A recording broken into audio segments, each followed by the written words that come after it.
Why hello there everyone, and I bet you're wondering where my episode analysis videos for the show have gone.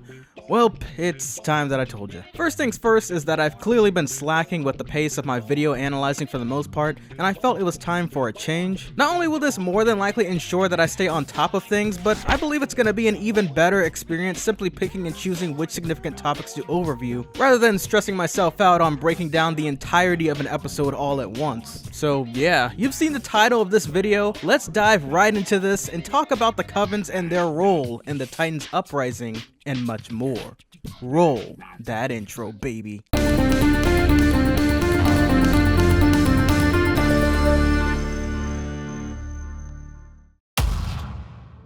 I'm certain that you've all hopefully seen both episodes 6 and 7 of the season, because there will be spoilers to be aware of as we jump into the rabbit hole that is the Coven system. A system that derived from the Emperor himself and perhaps would explain quite a lot given the clues that we were presented with most recently from these episodes. Belos in particular is revealed to have been potentially cursed or somehow affected by the usage of wild magic, as well as especially his immediate family from what we're told. There still are no indications of how exactly it altered his normal physical state of being as we witnessed in episode 6, but we do know that it involved the loss of his family, soon fueling his animosity towards wild magic users. And that would even include the possibility of using wild magic in order to potentially heal his cursed state. I mean, I guess the guy's not a hypocrite exactly. And as it turns out, both him and his nephew seemingly don't use legitimate magic, but instead artificial magic conjured up in a way unknown thus far, at least as we're told by Hunter. I personally believe that Belos is actually not the one we see in the historic journal from the library, but instead a past relative,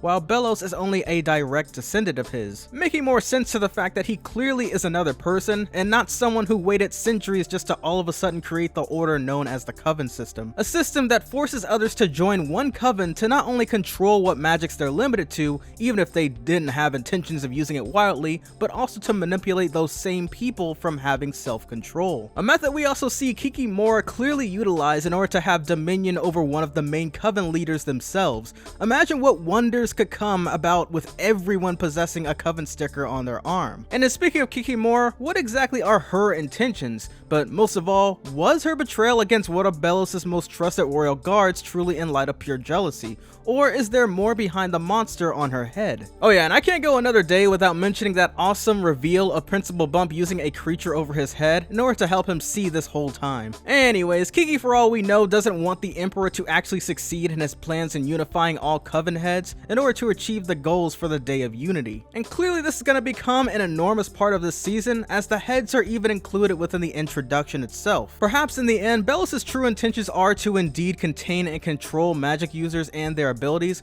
but could it also be so that his people do witness a place such as Earth where dangerous magic can no longer exist? As Earth was revealed to not allow glyph magic to be performed, yet authentic magic was still able to go on. Obviously, since magic has to come from somewhere, and glyph magic more than likely derives from somewhere in the magic realm. Knowing this, let's talk about the introduction once more. Behind these 3 cards are the reveals of the characters and their true identities. Lilith is the character who was once a loyal higher-up, who only soon fell down in grace and was always internally a sister regretting her past mistakes. Hunter is a tough-like royal guard that seemingly under the mask is realistically just a teenage boy searching for answers on how to heal his uncle while following in his footsteps. And lastly, Kikimora is a character that's supposed to be in support of Emperor Belos and one of his most trusted servants. But who are we to say how she really is behind the scenes? So far, she's shown that she clearly doesn't like Emperor Belos' official royal guard, and judging by the way she acts behind closed doors,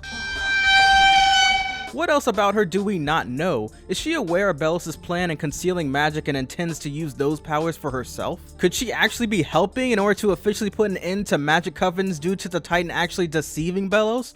Or is she just truly the villain of the show? It would sound quite awesome if the Titan ended up being the true antagonist of the show, using Belos to resurrect him from his grave. Something that could be associated with Belos being somehow linked to the Titan, because clearly the Emperor could be cursed while also feeling the Titan's anguish. I mean, the Emperor is clearly located at the heart of the Titan, and I think that was done purposely. And well, that's about all I've been able to gather thus far. I'm curious to see what they're gonna do with all of this, because especially with all the 9 main Covens taking part of the historic day, whether it be willingly or under command, there's so much potential that can happen. This has been The Next Big Thing, and I hope to theorize more soon. I hope to catch you all in the next one. Peace!